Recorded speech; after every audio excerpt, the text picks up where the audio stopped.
Welcome to Hope Starts With Us, a podcast by NAMI, the National Alliance on Mental Illness. My name is Daniel H. Gillison Jr. I'm the CEO of NAMI, and I'm your host for this podcast.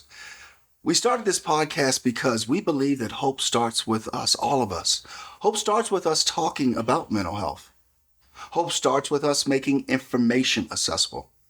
Hope starts with us providing resources and practical advice. Hope starts with us sharing our stories. And hope starts with us breaking the stigma. If you or a loved one is struggling with a mental health condition and have been looking for hope, we made this podcast for you. Hope starts with all of us. Hope is a collective. We hope that with each episode, with each conversation, it brings you into that collective so you know you are not alone. Today, I'm joined by an incredible veteran who spends his time sharing stories of experiencing mental illness and advocating for better mental health access, reducing the stigma associated with mental illnesses, as a man and as someone who has served within the military. I'm speaking with Randy Ryan, host of NAMI Westside LA's podcast, Man Up. And I recently joined Randy on his podcast and am looking forward to continuing our conversation on our podcast here at NAMI. Randy is an actor, a farmer, a veteran, and an activist. We are very fortunate to have him working alongside our alliance in California. Randy, I just want to start out just by saying thank you. I know I have a script to follow, but I, just want to start with, first of all, thank you for hosting me on your podcast, Man Up. And before I go there, let me also thank you for your military service. You are a veteran, and you as a veteran, that's servant leadership at its highest level. You created this podcast to have the conversation about us as men. That's so right. we can start there and build on it. But I would love for you to share a little bit of your story and specifically why you decided to become an advocate for mental health. Well, Dan, I wanted to break the stigma of undiagnosed mental health conditions within my own family. Grew up in a hard scrabble upbringing, and a lot of it resulted in a lot of unhealthy behaviors within my family unit. And that's a cycle that I wanted to break. So my journey began with healing myself first. And my way out of that environment was the military. So for me, joining the military was a way out. And a lot of kids that come from a tough background, that's their way out.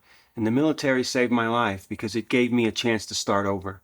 When I joined the military, I was no longer judged by my clothes or by my hair or by the fact that my parents weren't in my life. Because as soon as I went to basic training, they took everyone's hair. We all had the same hair. We all had the same clothes. Nobody had their parents anymore. We were all starting over. And you were judged by your character, how hard you would work, how you were adaptable. And those were all things I was very good at. So the military gave me a chance to start over. I began to reinvent myself, and I was very grateful to the military for that. And one thing I know about veterans is we all served, and we all want to continue to serve. The military gave us purpose. And one of the struggles I've seen with veterans getting out of the military is losing that sense of purpose, losing that sense of service. So in serving veterans coming out of the military, it gave me that purpose. And also, I love stories. I love to tell stories. That's my joy. It's my passion. Yeah. I think it's a way to connect. It's a way to heal. There's an old saying that hurt people hurt people. Well, I think healed people heal people. And that's been my journey. Wow. As you began your journey, let's go back a little bit from the standpoint of, you mentioned to me when I was with you in California that, Dan, in some ways I shouldn't even be here. Yeah. And you talked about why you shouldn't be here. And it goes to as we think through it and you shared, it's kind of the navigation getting you to the point of service. Well, I don't know what happens to some people who come from that environment who want to break the cycle. I don't know what it was for me that made me want to break that cycle, but I wanted to break the cycle. And that meant a lot of education, a lot of learning, a lot of self-improvement. And why that happened to me, I'm not sure why, but I know removing myself from that environment was the most important thing. And education wasn't a priority in my family, my upbringing. So college wasn't an option. And it's odd to be distant now and look back. People don't understand. They say, why didn't you go to college? Well, kids from the poor Mississippi Delta, where I'm from, people don't go to college. You know, you either go work at the factory, you stay on the farm, or you join the military. You know, 45% of the military is from rural environments. And there's a lot of people just want to exit that environment. And when I joined the military, it was kind of like the poor kids from every demographic, the poor kids from Jersey City, the poor kids from the South, poor kids from all over. That was the demographic, because I wasn't in the military for patriotic reasons. I wasn't there to prove my manhood. I was there as an escape from my circumstances. That's what I was there for. And in the military, I didn't like choose an MOS. I didn't want to be a pilot. I didn't want a claim. I just wanted a way out of my circumstances. So I was a grunt. I was a GI, which is government issue. So I was like a rudimentary tool of destruction. You know, I was no more valuable than a weapon or a hand grenade. You know, the people that go in like me, I wasn't in a leadership position. I wasn't there for accolades. I was there to do what I had to do to escape my circumstances, and I had to sign a contract for a certain amount of years to pay them back for helping me get out of my circumstances. And getting out of the military was really tough, because it gave me everything I needed. It gave me an escape. I reinvented myself. And a lot of kids that go into the military, when I did at 17, they end up staying in. You know, as a lifer, when I got out, everyone said, "You're not getting out." I remember all my buddies were like, "You ain't getting out." Right. Like, I had a year, 6 months. They're like, "You're going to re-up. You're going to re-up." Then they started offering those bonuses. They started talking about officer candidate school. They started talking about leadership positions. And up until the last second, everyone said, no, high speed. They used to call me high speed. That means when you're a super soldier. Yeah. They're like, you ain't getting out. And I did. I got out.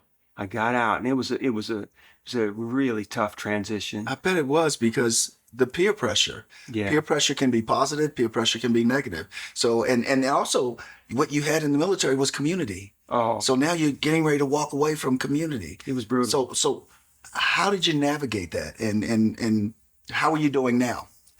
Well, I navigated it. You know, I wanted to get lost. That's what I wanted to do. So where's a good place to get lost? You know what I did? I went to New York City.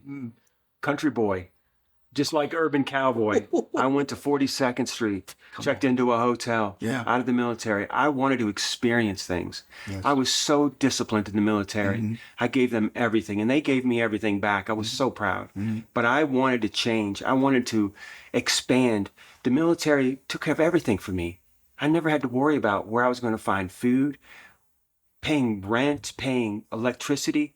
The military took care of all those things. It's a little bit of being institutionalized, which is a good thing for people, poor kids like me, who didn't have security.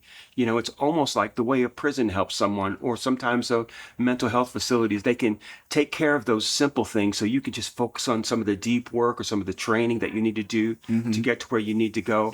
So I went to New York City to expand and to experience things. And you know, I had some really rough years in New York City, let me tell you. When you show up there, I didn't have a lot of money, trying to find my way, worked odd jobs, but I wanted to find something. And, you know, who knows? Only in retrospect can we look back and see why we did things. I think I wanted to learn to, I think art was really, and it turns out now, look at me, I love to tell stories. And I found stories. I found like poetry readings, and I found theater, and I found music. And that's what I did. I got involved in the arts. And looking back now, I think the military trained me to complete a mission without actually hesitation can mean life or death in the military. You just follow orders. You don't have time for empathy. You don't have time to think things through. And they train us in that. And I was good at it. But what it does to you internally is it makes you active without sometimes thinking. Sometimes you don't have even time for empathy when you're trying to clear a building or you're trying to complete a mission. But I think I needed to learn how to feel again and to express myself again. And working in theater and working in poetry and working in music, it was a tough way to make a living because you couldn't earn any money. But I needed to heal. I needed to learn how to feel again and to express myself again. So I treasure those years in New York City that I spent as a struggling artist. They helped me develop another side of myself and also look back on what I wanted to do. And as I've matured, I've gained now like financial literacy. I've found the love of my life, and I've kind of developed. But I needed both sides to develop, you Yeah. know. And I look back on my struggles and made me want to help others, especially veterans coming out of the military, because I know how hard it is. The simple thing of having options is overwhelming. It is overwhelming, and coming from a military family and having a brother that stayed in the military until retirement, and just the simple thing of him getting clothes that were not military Yeah. clothes was just a huge thing in terms of just the experience of going and buying clothes and actually saying, well, how should this look? But and there's no but there. It's just that as you mentioned that transition and you helping other veterans, you started the podcast Man Up. Yeah. And there's something else here that I want to go back to though. You know what we always say, and we say people don't care how much you know until they know how much you care. The things that you're doing is because you care, and you created Man Up because you care. So now tell us about why Man Up. And then the next thing I want to go to is that that's not the only thing you do. You reach out to kids in disparate communities and this kind of thing, and you shared some of that with me.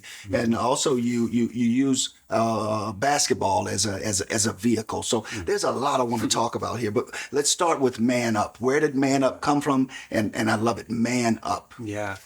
Well, I think the gender identifier itself is used as a verb, like it's a verb to man up, you know. And I'd like to change the meaning of man up. I'd like to change what that means. The definition of a man is in flux right now, you know, and what it means to be a man. There's a lot of pressure on men, but in every time I talk about men or man up or empowering men, I can't do that without thinking of empowering women as well and empowering poor communities, empowering children, because it's all the same thing, you know, because they're all connected. Because everyone has a father, a lot of people have brothers and cousins. So empowering men is also empowering a family. And so I'm very empathetic to empowering women as well. And but for a man, I think that there's this notion of precarious manhood, which means that being a man in society sometimes is achieved and it doesn't just happen. You become a man. And I'd like to change that definition and the pressure because it also, whatever you might achieve as a man is never secure. There's always a challenge to keep that. Whatever the unreal standards are of manhood, you have to be wealthy. You have to provide. You have to have a six pack. You have to be in touch with your feelings. You know, you have to be healthy. You have to have muscles, whatever. All of these things are idealizations that are almost impossible to achieve all of them. And if you can achieve them, they're almost impossible to maintain. It's like hard won, easily lost. And in every culture, whatever the hierarchy for man is, there's also a constant challenge to your manhood. You have to meet that challenge. There's always someone that's coming up for the king. And this pressure on men to withstand that pressure is just creates a lot of pressure in men. That's why I think men are at such higher rates for depression and suicidal thoughts and also acting out aggressively, which is a result of what? A challenge to your manhood, they say. It's more of, people see it more of as a bad character than response to a challenge, you know? Yeah. So I think men are in flux right now. I think the pandemic was terrible for men because it created a lot of financial pressure from men that feel the pressure to be the head of a household. And I'm so inspired by the growth of women in society right now. But as some of my best bosses have been females in my life. Some of the best leaders I've seen have been females. But then that affects men sometimes, doesn't affect me. You know, I love women. I'm empowered by women and strong women in my life. We both have that in common. Yeah, we But do. some men feel that pressure, like I have to provide. So I think men are at an interesting place in society right now. And with my podcast, Man Up, I want it to be interpreted as uplifting men. Man up. Let's uplift men.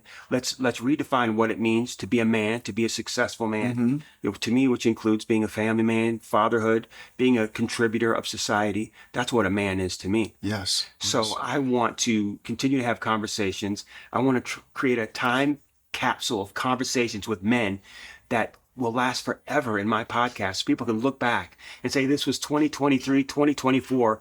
where we were in society. And I've just talked to all these diverse men, all of them interesting. I'm not going to have a man on there that's not very, very, very interesting. You were one of them. And just to have a time capsule that we can look back and say, like, wow, this is where we were in society as men. Yes, yes. And thank you for sharing that. And as we think about manhood and all those pressures and stressors, it impacts our mental health, our mental well-being. What have you seen, and what have you experienced in terms of as you've navigated, and been doing this work, in terms of our mental health, men? Yeah. Well, I think men need to find a place to prove themselves. And I don't think that's really healthy. In the military, it was easy. It was easy. You could find a way to express your manhood in a way that you could work things out. And I think in society, that pressure for men to do that leads to a lot of bad things. I think a lot of kids in the inner city will join a gang just because that's a place where they can start measuring themselves man to man against another person. You see it in colleges. You might see it in a fraternity where they get to have some initiation that might not be healthy to get in. You have to be a man to, I don't know what you do in a fraternity. I wasn't in one, but I see it reflect itself in negative ways in society where men feel the need that you have to prove yourself. As you mentioned earlier, I find tremendous joy in basketball. Yes. In pickup basketball. Yeah. Because both sides of the court have a 10-foot goal. Mm-hmm. It's so equal. There's no privilege. And everyone gets a turn. If you make a basket, you give the ball to the other team, they come down and try to score. I felt like most of the time in my early life, I was shooting on a 12-foot goal when everyone else was shooting on an 8-foot goal. Wow. And pickup basketball, it's just even. I just stand there at midcourt and I can look and say, it's even on both sides. And if you might be the strongest guy out there, but you know what? If you're strong, there might be someone fast. If you're fast, there might be someone stronger than you. You might be able to jump really high, but as you're in the air, someone might go by you. So you can use all of your tools of strength and weakness to find a way around, and you can navigate the complexity of it and use whatever skill you have to make yourself useful in a basketball court. So I love to play basketball. And you go out there, and no matter what you try to hide, your personality is going to come out playing pickup basketball. Oh, it will. Right? The guy that wants to hog the ball might be a little selfish. There's a guy that's going to do it all. He's going to work really hard. There's someone that's going to be lazy. You can't hide on a basketball court when you go out there. And, I'm getting older now, but I still just love to go out there. To me, it's mental. It's like chess. I've had to change. I can no longer hang on the rim, but I can find my way around with my brain now. And so I love to play basketball. It's also a place where men start talking. Yes. Yeah. They start talking out there. Yep. And and it's almost like a barbershop. Yes. In terms of, having those conversations. Yeah. And it's so cool. It is so very cool. It's so good for me and healthy for me. And once you get out of breath too, barriers break down, and you get tired. When you get tired, you start becoming more humble, and things come out, and you also meet people that you would never be friends with in the street if you met them. Right. And so it's been a joy for me to find healthy pickup basketball games. So when I lived in New York City, I went in some rougher ones. But that was important for me at that time as well too. Right. A few checks, and also you don't know who necessarily you're playing with and that kind of thing. So that happened a few times in my life, and that's all part of it and part of my growth. And now I avoid those games. Plus, I'm too old. For sure. When I was with you in California, you mentioned working with some young people in the community, and just your experience. Would you share that a little bit with us? Yeah. One day, a friend of mine who's a school gardener asked me to volunteer. He said, wait a minute. He said, didn't you grow up on a farm? I said, yeah. He said, wait a minute. Aren't you a veteran? I said, yeah. Because I didn't really tell people either one of those things about me, But I went and volunteered in the inner city where they wanted veterans to come and work with some of the inner city kids to plant some vegetables because those schools are all concrete. There's no parks. There's no grass. There's no greenery. So I just volunteered one day. And then they said, we're going to do this again. About a month later, we're going to find another school. And the kids were so joyous. They were so happy to do something active. Some of the kids are not really, have good grades, but they were amazing with their hands, amazing in real time. And so I did that again. And next thing you know, it became a movement. And it was adopted by the American Heart Association, and they wanted someone to run it. And they're like, who are we going to get to run this? So first of all, you had to have some qualities. You had to know how to grow food. I was like, I know how to do that. You had to be a veteran, and you had to not be intimidated by the kids. I'm not intimidated by those kids. They're much like me. They may not look like me. We may have different skin color, but we grew up in a very similar way. And the other thing is that you had to be able to deal with the nonprofit business end. And that's where a lot of people fell off. Now, I ended up earning a business degree through my journey, and I was okay in a boardroom. I'm okay to deal with suits when a lot of veterans aren't, a lot of farmers aren't. So I had all three qualities. They asked me to run this program. They said, we're going to give you 10 schools in South LA.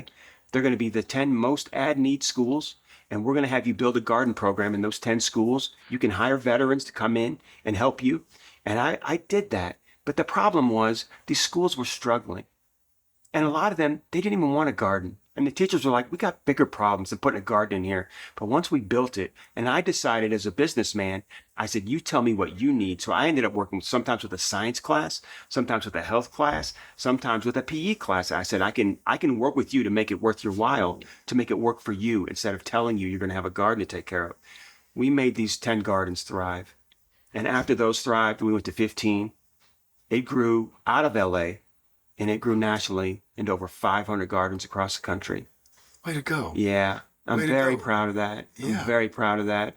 There's a lot of people involved more than me. A lot of people stepped up to the plate. A lot of people wrote checks. A lot of people contributed. Yeah. A lot of companies donated. Yeah. But at its initial start, there was only one man that was there, going to those gardens, dealing with those kids, driving my guard. That was me. That was me. You were the point guard. I was the guy that went in there and built the first couple of gardens and made it successful. And I had to learn a lot of lessons. Kids were hiding weapons in the dirt. I had an old red Jeep, and eventually they said, you can't drive that red Jeep in here no more. I was like, why? They said, you can't drive a red or blue Jeep, depending on what community you go through. Because of the gang colors. Yeah.